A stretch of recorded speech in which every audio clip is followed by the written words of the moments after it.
Ye has finally dropped his long-awaited, and I mean long-awaited album, Bully. This dude announced this album in late 2024, and it has finally dropped in early 2026. Sure, he dropped the AI version of it during the infamous era of last year, but that was barely something to grab onto. We kind of lost all hope of Bully being good around July because of the leaked version. The only thing that came out of that was Mission Control, which ended up being on the vinyl release version of Bully. But after delay releases of the songs, which were AI, we got hope. Multiple people close to Ye stated that there would be no AI, and many people didn't believe them. Not me though. Cope is something I run on 24/7. Now for the review. I have done track by track in the past, like twice, but it's kind of ridiculous, so I'm just gonna say my thoughts, some highs, some lows, and what I think is in the future. I was pretty surprised on Thursday night that it didn't drop. Yeah, I know it's Ye, but he's with Gamma now, so it's like, you think they'd do something, but they didn't. But luckily we had the LA LP like not too long after midnight, and he played like half the album.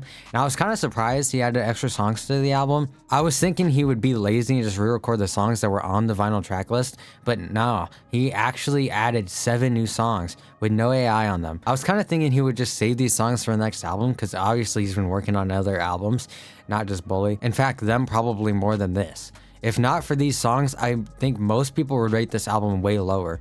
Personally, I really like the album. Yes, there are some gripes I have, like how there's still traces of AI across the album, but luckily most of it is not as noticeable as Preacher Man. I am so confused. Why did bro leave the AI just for the first took and record the rest in one mid take?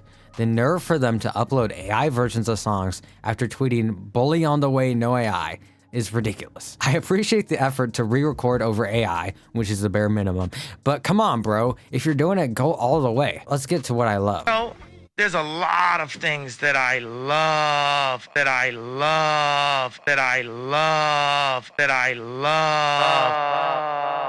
I like a lot of the album, but some favorites of mine are White Lines, Bully, Punch Drunk, and All the Love. All the Love is a beautiful track.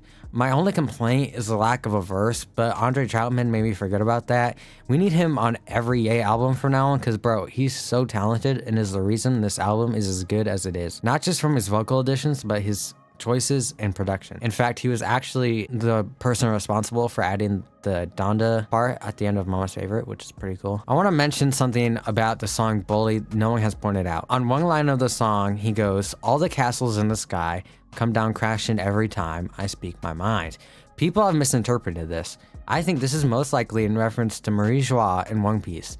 Now listen, that may sound crazy, but look, Marie Joie is where the Celestial Dragons reside. The Celestial Dragons are a protected class in the One Piece universe, and they basically control the world. You might be thinking, what does that have to do with it? Well, there's a massive castle there, and since Marie Joie is located on top of the red line, it makes sense for the line. Also, spoiler alert, the 5 elders are part of the Celestial Dragons and have come down to stop people who are getting too close to the truth. Kinda like what happens to Ye. Anyways, that is most of what I have to say about Bully. It's kind of a short review, but I'd say a 7.5 is probably fair for the album, but I don't really do numbers. Also, I think Ye and Travis are definitely doing a collab album. I'd be surprised if it doesn't come out. And I don't think Vultures 3 is impossible at this point, because Ye apologized, so now Ty's clear to say what he really feels about Ye. They've talked, we've known they talked, Ty talked about that. And I think Melrose is saved for Vultures 3 because it didn't drop on Bully, which, duh, even though it was on an early version of Bully. But also, Cardi didn't clear his verse for Ty Dolla $ign's Say It, which is basically just a new song with Cardi's verse from Melrose on it.